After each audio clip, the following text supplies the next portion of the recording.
18738. So the US economy seems to be soldiering on so much further than any other economy out there. It's one of the reasons why people are still quite bullish the US dollar, but we had a huge turnaround yesterday. Dollar yen reversing about 2% as traders began to really unwind a lot of those bullish dollar trades heading into the new year. And obviously after such a strong kind of steep move to the upside, it was an excuse for people to start to take some profits. So I feel sorry for anybody who just entered into brand new dollar long positions straight after non-farm payrolls, because they would have had a really hard day yesterday. But I don't think the fundamentals have really changed dramatically. But there's been a large amount of profit taken some of those US dollar positions. But I think the mindset still is that there's still extra juice to go. So looking at the UK 100, you can see here this is an absolutely diabolical session there. On Tuesday we had a real bad Monday, bearish engulfing pattern, very negative pattern there on Tuesday. We're still down again a little bit today, below that 55 period SMA, firmly below 65.89. And really this is like a massive chasm all the way down to 6,073. So UK 100 really wants to get above 65.89 sooner rather than later, otherwise it's in trouble. So looking at Japan 225, it obviously came off a little bit yesterday as the yen became the safe haven of choice. Obviously looking at gold, I talked about there being a cap on gold around about 12.18. Well, it smashed 12.18 yesterday on the back of that safe haven appeal. It's now currently trading around about 12.30, but we'll come back to that in a second. Dollar yen went all the way down to about 118 this morning, maybe last night. So it's been quite a tumultuous time for dollar yen traders, but that obviously caused the Japan 225 to come off. We are, however, just about trading on potential support / resistance at 17,496. The technicals are all over the place right now because of the volatility, but we could still be on track if we can just get a close above 17,496.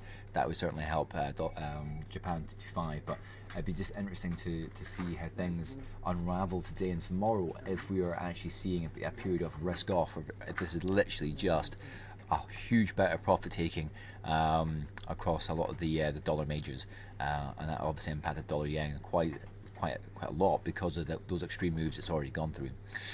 And the one product that everybody's kind of pointing to as to a major driver of this kind of market volatility is the price of crude oil, and you couple that together with the US dollar and implications that a stronger US dollar in emerging markets.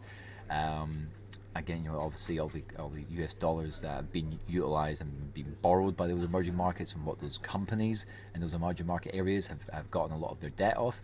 If they raise rates too quickly in the US, that could have quite big shockwaves right across the regions there, and people bringing parallels to the 95, 96 financial crisis, when there's a very similar series of events that have that transpired then that are happening right now, i.e., long-term low interest rates coming to an end, US dollar strength rampant, and commodity prices severely depressed. And we are now trading comfortably below $64. We're at 62.70, eyeing up 59.50 on crude oil West Texas. So gold had a very strong day yesterday, smashing through 12.18, looking at 12.42. There's still this aspect of the stronger US dollar and interest rates, how much higher can gold go. This very surprising move that we had yesterday with all the other fundamentals behind it, but people are looking for safe havens. But we do have a tweezer top potentially forming right here. If this is unable to break through 12.42, that would be quite a strong reversal signal.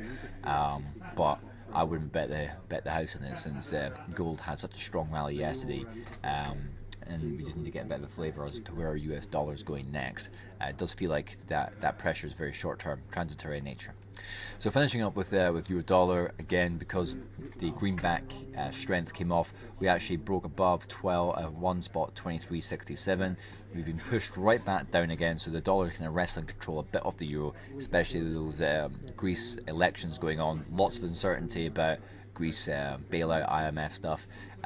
So we are currently pretty much bang on that level. Could be an interesting pivot for a move lower if things get a little bit more dicey in that part of the world. I'm finishing up with GBP USD. Cap at that 21 period SMA, well, seemingly cap at that 21 period SMA. Resistance 1 spot 57.43. Potential support still remains 1 spot 56. So economic data wise, just to finish things up, as I said, we did have some Chinese data that came out slightly better than expected from sorry, no, slightly worse than expected. Sorry for the CPI and PPI. It was Monday's data that was quite good, and there's not a huge amount today. And obviously Thursday is when we've got a little bit more. We do have jobless claims and retail sales. Make sure you've got your alarms set for that on the economic calendar. And as ever, keep your eye on the chart forum. You can see here there's been lots of real great updates here from Jasper Lawyer, our UK market analyst, talking a lot about the big breakouts in gold. Make sure you make insights part of your layout so you can be informed. As you can see, markets don't like surprises, but got 3 from China, Greece, and Tesco yesterday. And with China, it's all about potential stimulus and everything else.